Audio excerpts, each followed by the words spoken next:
20세기 초 러시아의 작가 막심 고리끼라고 하는 사람이 있었습니다. 막심 고리끼는 초등학교에 입학하지만 집안이 어려워지면서 10살 때부터 생활전선에 나가서 일을 해야만 했습니다. 그러나 고리끼는 정규 교육을 받지 못했지만 책을 읽는 그 취미를 가지고 있었습니다. 그는 책을 열심히 읽고 훗날 러시아의 참 훌륭한 작가가 되었습니다.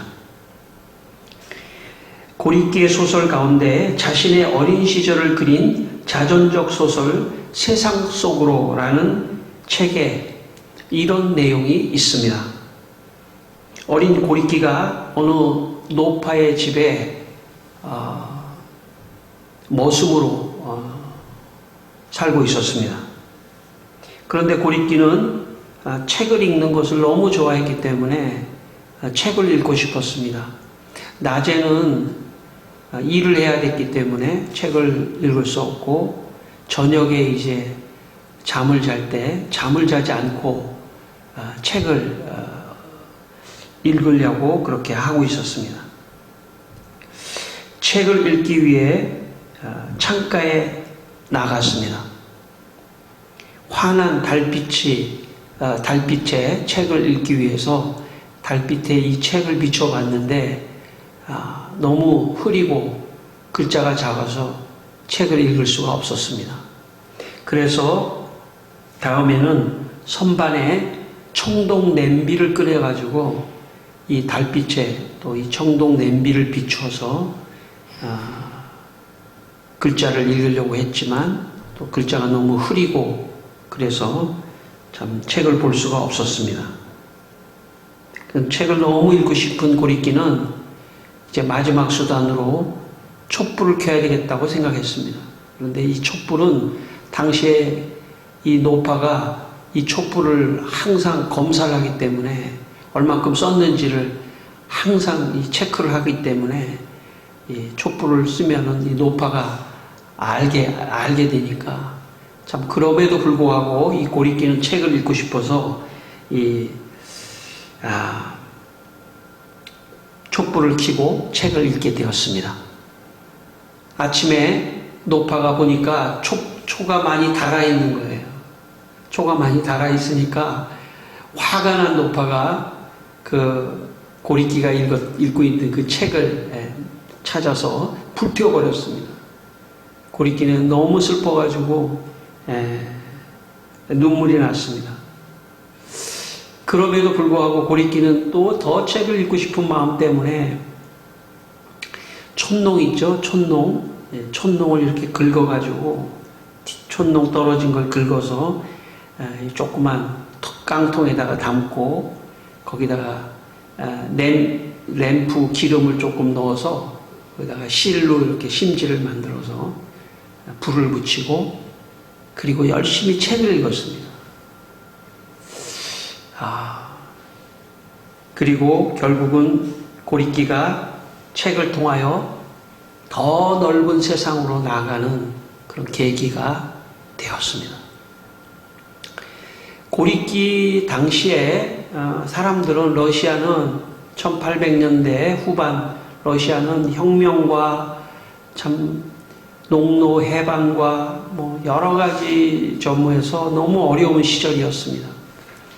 사람이 너무 어려워지니까 어떤 일을 하게 되냐면 먹고 자고 게을러지고 술을 먹고 노름을 하고 방탕하고 오히려 그런 삶이 보통의 삶이었습니다.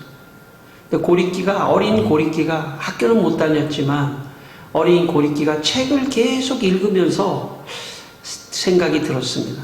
나는 저렇게 살면 안 되겠다. 난 저렇게 살지 않겠다. 하는 계기가 그 책을 읽으면서 새로운 세계를 보게 되고 인간을 이해하게 되고 새롭게 고리끼가 태어나게 됩니다.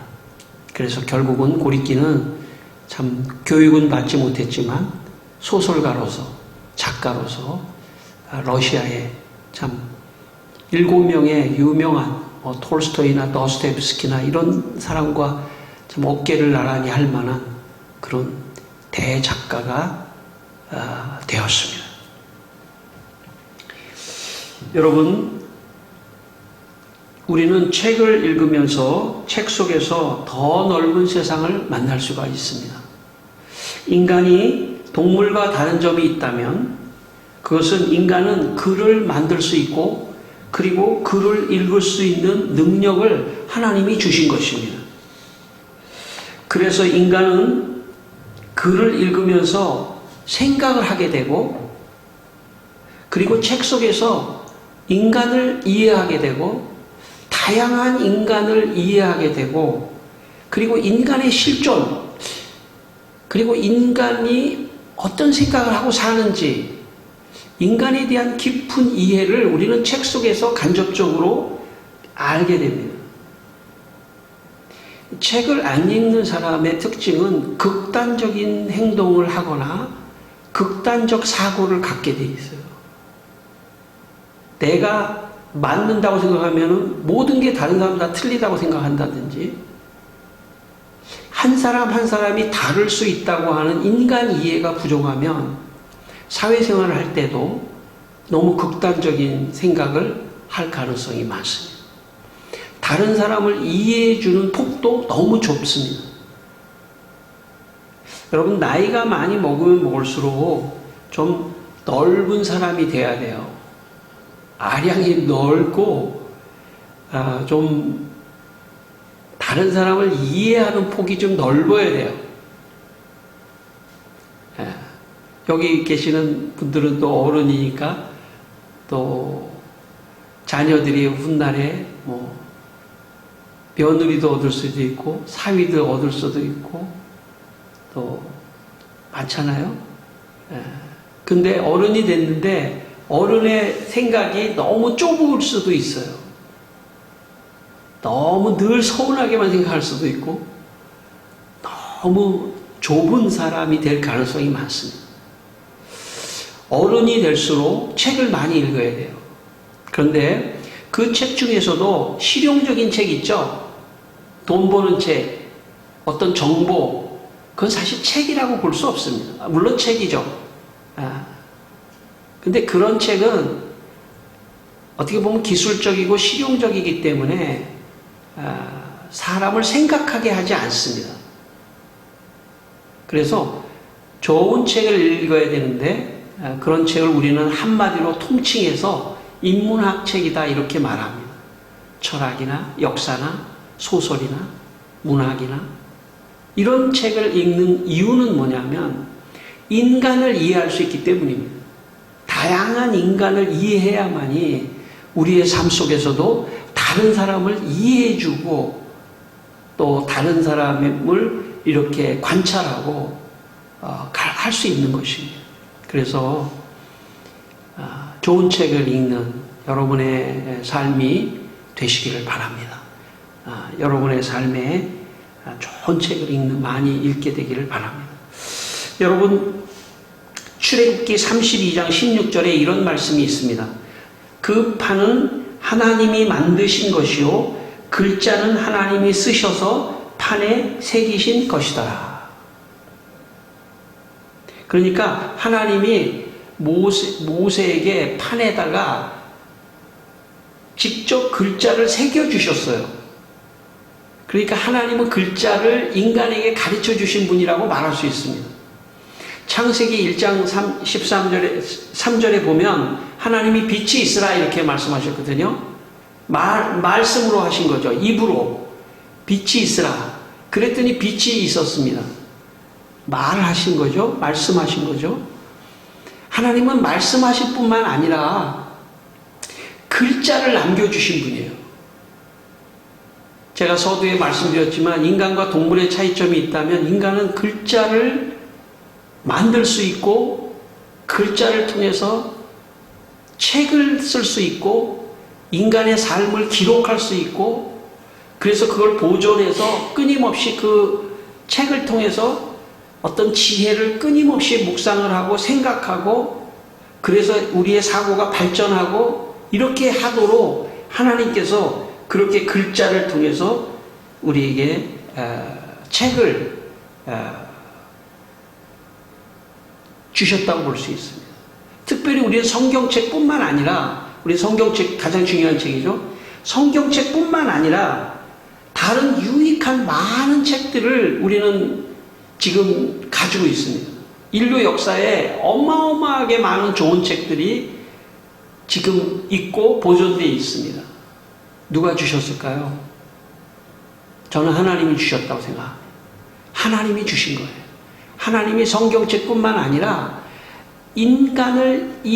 서로 인간을 이해하라고 좋은 책을 많이 주셨어요. 우리는 그걸 너무 배제하면 안 됩니다.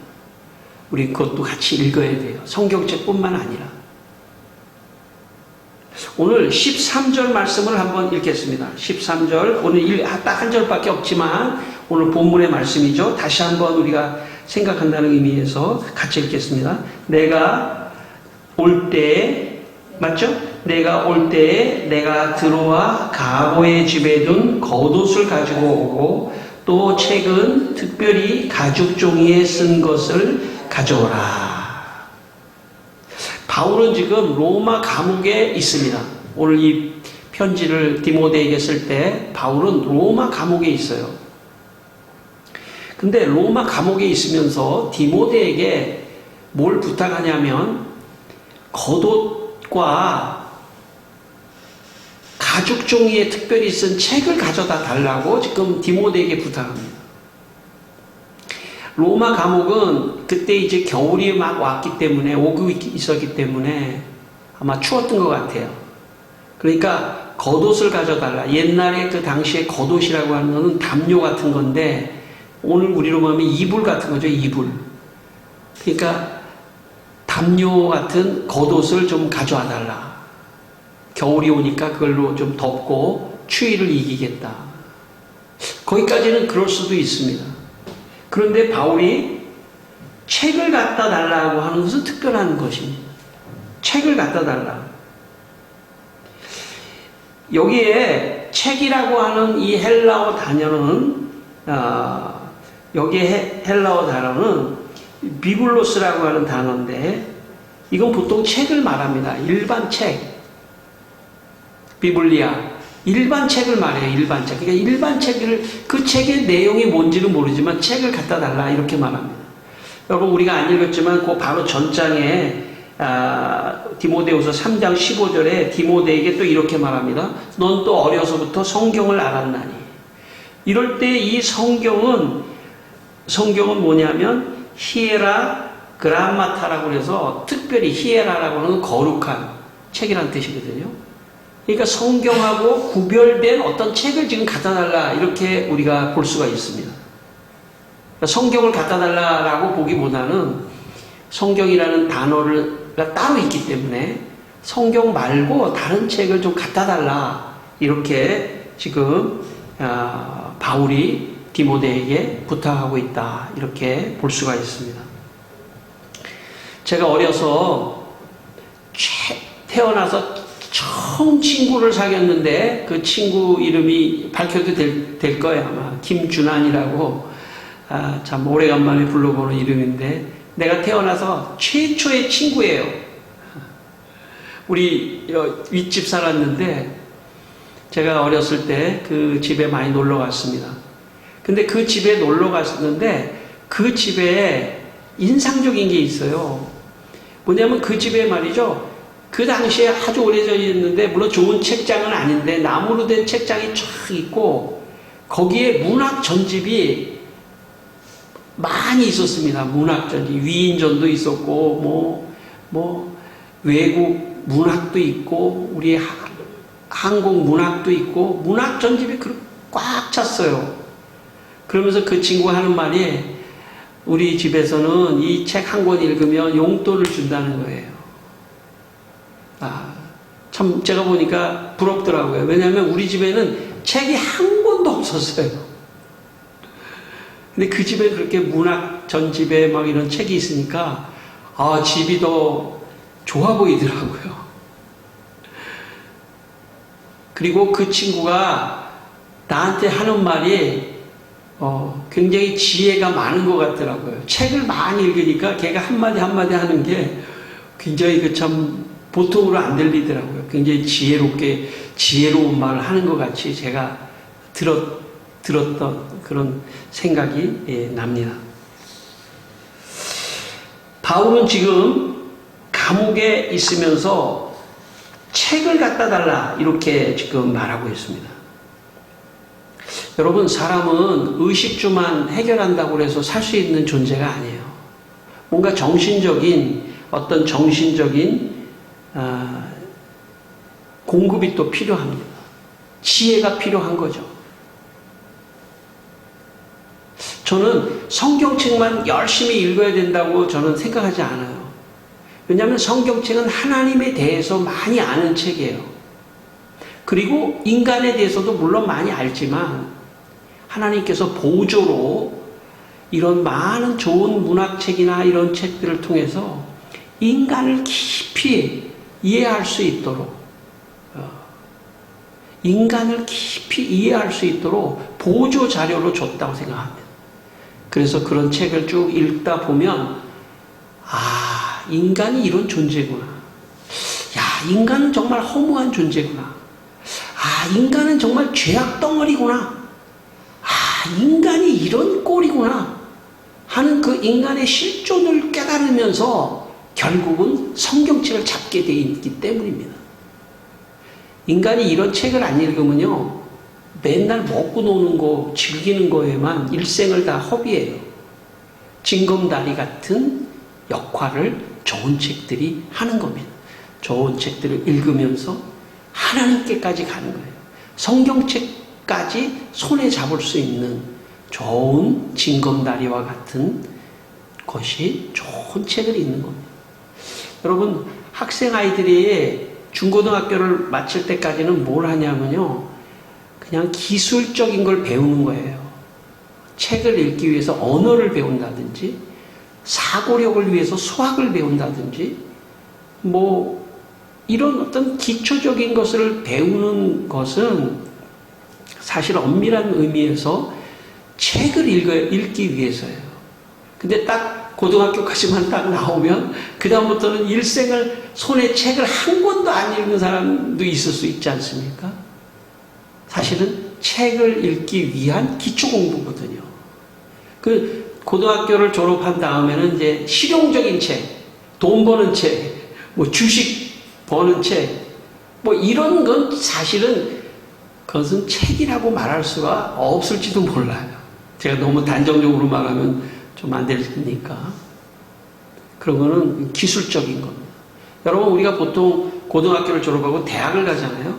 대학에 가서 하는 전문적인 공부도 사실은 그런 공부를 했다고 해서 그 사람이 인간을 충분히 이해하거나 인격을 이해하거나, 물론 과에 따라서 좀 다를 수가 있지만 사실 그런 게 아니에요. 기술적인 거예요. 기술적인. 사실 그런 거는 그냥 자기의 그 직업을 위해서 조금 공부하는 거예요. 진짜는 뭐냐면 책을 읽어야 돼요. 책을 읽어야 돼요. 그래서 하나님께서 이 기독교를 책의 종교로 만들어 주신 거예요. 성경 책의 종교. 여러분, 책을 통해서 우리가 지혜를 얻고 새로운 생각을 하고 새로운 세계를 보고 새로운 것, 어떤 인간을 충분히 이해해야지 어떤 분야에서 일을 하든지 간에 인간을 충분히 이해해야만이 모든 걸 잘할 수가 있습니다. 인간을 이해하지 않고 여러분 무슨 회사를 만들어서 음식을 만들었다? 근데 인간에 대한 깊은 사랑이나 이해가 없이 그걸 만들면 돈만 생각하고 어떻게 해야 되겠어요? 잘못하면 거기다가 좋지 않은 것도 넣어서 팔 수도 있는 거잖아요. 그러니까 인간을 충분히 이해해야 돼요. 무슨 분야에서 일을 하든지 간에 인간 이해가 필요하다. 그래서 중세 라틴 교부 아우구스티누스는 질서론이라고 하는 책을 썼습니다. 질서론. 그 질서론에서 아우구스티누스는 7과목을 질서 있게 잘 배우면 하나님께 도달하는 데 결정적 역할을 한다고 했습니다. 그 7과목은 뭐냐면 문법, 수사학, 논리학, 산술, 음악, 기하학, 전문학입니다. 어렵죠? 이 7과목은 단순한 학문이 아니라 인간과 하나님을 알아가는 학문이라고 했어요. 그래서 질서론에서 아우구스티누스는 이런 말을 했습니다. 이 7과목의 공부가 잘 정돈되고 잘 간추려지는 경우에 진리를 애호하는 사람들로 하여금 포옹할 그 진리에 더 명민해지고 더 항구해지고 더 품위를 지키는 사람으로 드러나게 만든다. 아우구스티누스는요, 지금으로부터 1600년 전에 신학자예요. 근데 교육학계에서는 아우구스티누스가 이 7과목을 만든 것을 굉장히 중요한 최초의 어떻게 보면 교육 전문가라고 인정합니다. 이 7과목을 어떻게 보면은 우리로 지금 따진다면 중고등학교 때까지 배우는 거예요. 중고등학교 때에 여러분 수학도 배우죠. 이걸 한마디로 말하면 뭐 국어도 배우죠. 음악도 배우죠. 이게 기초적인 이 과목이라는 거예요. 7과목을 잘 배우면 그러면 인간을 이해할 수 있고 그리고 그 다음에 하나님을 이해할 수 있는 기초가 된다는 거예요. 그래서 여러분 중고등학교 때까지 학교 다니면서 국어도 뭐 가나다라 해가지고 한글도 읽을 수도 있고, 그죠? 뭐 수학을 통해서 뭔가 좀 생각의 논리도 좀 배우는 거고, 문법을 통해서 좀 논리도 배우는 거고, 왜 그렇게 했습니까? 사실은 책을 읽기 위해서예요. 책은 그런 게 다 포함되어 있어요. 그 안에. 그래서 책을 위한 기초 공부를 우리는 중고등학교 때 한다는 거죠. 궁극적으로 책을 읽어야 됩니다. 여러분, 신앙을 생활한다는 거는요, 과거에는 내가 책을 안 읽었는데 내가 신앙생활 하면서 사실은 제일 먼저는 뭘 읽겠습니까? 성경책을 좀 읽는 거죠. 근데 성경책도 읽지만 좋은 문학책, 좋은 또 뭐 철학책도 읽을 수 있으면 읽고, 역사책, 인문학책을 이렇게 쭉 읽어보면 충분히 인간을 이해하고 또 신학을 또 성경을 또 이해한다는 거죠. 이건 개인적인 얘기지만 제가 그 신학을 전공하다 보니까 성경에 대해서 오랜 세월 수십 년 성경만 연구를 했어요. 신학책만 성경만 연구했어요. 그런데 어느 날 내가 목회를 하다 보니까 인간을 잘 모르겠더라고요. 하나님은 내가 조금 알 수 있는데 인간 이해가 너무 적더라고요. 인간 이해가. 인간 어떤 존재이지? 그래서 늘 제가 그 이전에는 사람을 이해하려고 하는 마음보다는 내 기준의 어떤 신학적 기준, 내가 알고 있는 성경의 기준에 사람을 맞춰서 그 사람 한 사람을 내가 이렇게 어떻게 보면 정죄라고 그럴까요? 이해하려고 하지 않는 그런 태도를 제가 저 자신에게 많이 발견되더라고요. 그래서 많은 인문학책을 읽어야겠다, 그런 생각을 제가 많이 합니다. 여러분 혹시 우리 창목교회에서 설교를 들으면서 제가 도입을 하려고 할 때 항상 어떤 그런 인문학적 도입을 한다는 걸 느끼셨죠? 제가 뭐 철학적인 얘기도 하고 역사적인 얘기도 하고 문학적인 얘기도 하고 이렇게 하잖아요. 그거는 물론 성도들을 위해서도 그렇지만 저 자신에게도 그런 인문학적 접근을 통해서 인간을 이해하고 그리고 그 인간을 이해한 걸 가지고 성경으로 끌고 들어와서 해석하고 하는 것이 참 하나님께서 원하시는 것이 아닐까, 그런 생각을 제가 하면서 그런 시도를 또 하기도 합니다. 인간을 이해해야 돼요. 그래야 성경 말씀으로 그 인간에게 맞는 음식을 줄 수 있는 것입니다. 여러분, 전 둘의 교회에 원로 목사님이신 김진홍 목사님이라는 유명한 목사님 계시는데 그분의 어머니는 초등학교만 나오셨습니다. 그 어머니가 자녀들을 키울 때 독서를 강조했다는 거예요. 경상도의 청송이라고 하는 아주 시골 산골에서 살았는데 시골 마을에 무슨 책이 있겠습니까? 근데 어머니가 시골 마을에 그래도 뭐 공무원이라든지 뭐 이런 좀 있을 수 있잖아요. 사방팔방을 다니면서 책을 빌려왔어요. 책을 한 2권 빌려왔는데 빌려와가지고 초등학생 김진홍에게 그 책을 읽으라고 줬습니다. 그랬더니 초등학생 김진홍이 그 책을 딱 열어보니까 전부 한자로 되어 있는 거예요. 그리고 제목이 법학 통론, 심리학 개론 뭐 이런 거예요. 다 한자로 돼 있고. 그래서 어머니에게 어머니 이거 초등학생이 못 읽어요. 이거 다 한자고요. 이거 법학 통론, 심리학 개론 이거 다 못 읽습니다. 그랬더니 그 어머니가 유명한 말을 합니다. 뭐라고 그랬냐면 얘야 들고라도 있어라. 그 책을 들고라도 있어라. 책 읽는 것은 습관이다. 그 어머니가 그 책을 읽지 못해도 들고라도 있으라는 거예요. 그거에 이 어린 김진홍이 충격을 받고 참 어려서부터 책을 열심히 읽었답니다. 지금 나이가 80이신데도 지금도 책을 열심히 읽고 책을 통해서 인생의 지혜를 배우고 많은 것들을 얻었다라는 그런 이야기를 제가 들었습니다.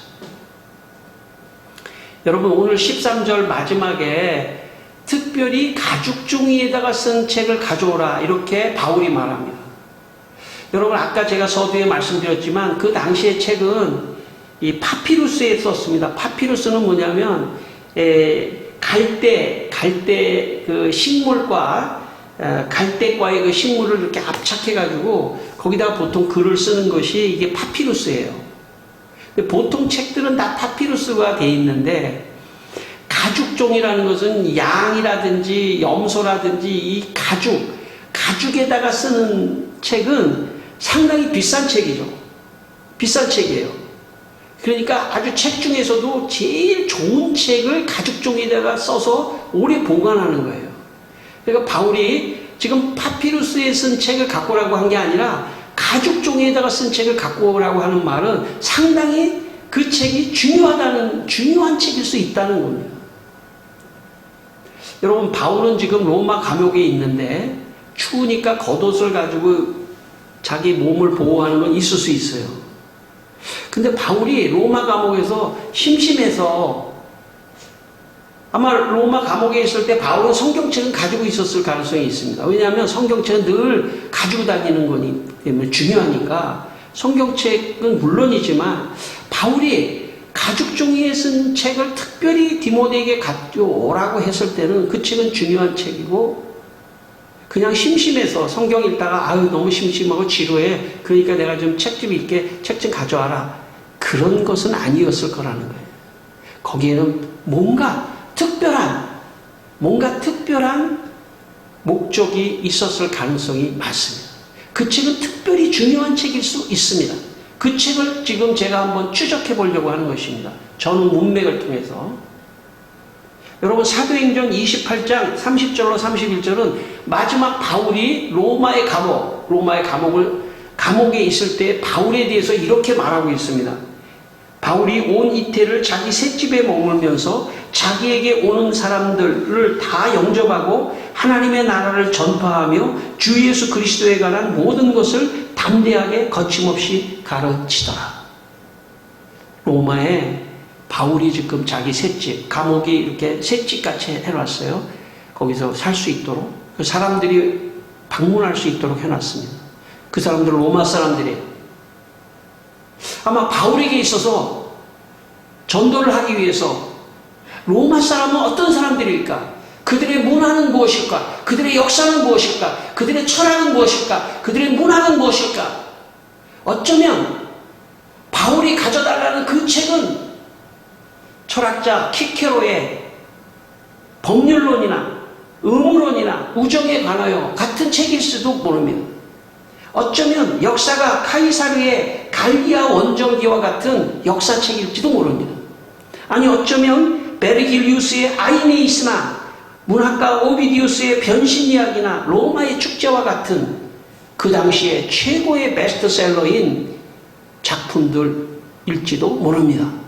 바울에게 있어서 인간을 이해해야 한다, 로마인들을 특별히 이해해야 한다 할 때는 로마인들을 대상으로 쓴 작품을 읽으면서 그들의 사고는 무엇이고 그들의 문화는 무엇이고 그들의 철학은 무엇이고 그들의 삶은 어떤 생각을 가지고 있는지를 충분히 이해해야 그들에게 복음을 전할 수 있기 때문에 바울이 디모데에게 책을 가져달라고 했다고 저는 생각합니다. 여러분, 우리는 궁극적으로 복음을 전하는 사람들입니다. 우리가 책을 읽는 것은 나의 유익도 있지만 내가 만날 사람들을 이해하고 내가 어떤 사람을 만날지도 모르기 때문에 그들을 이해하고 그들에게 정말 맞춤형의 복음을 전하기 위해서 책을 읽으면서 사람들을 이해해 가야 하는 것입니다. 그런 차원에서 우리에게 인문학 책은 복음을 위한 도구입니다. 그러므로 성도 여러분, 여러분의 삶 속에 누구를 만나든지 그들을 이해하고 그들에게 복음을 전하기 위해서라도 여러분 좋은 책을 많이 읽는, 그리고 물론 성경책도 물론이지만 좋은 책을 많이 읽어서 여러분 삶에 큰 유익이 되시기를 주님의 이름으로 축원합니다.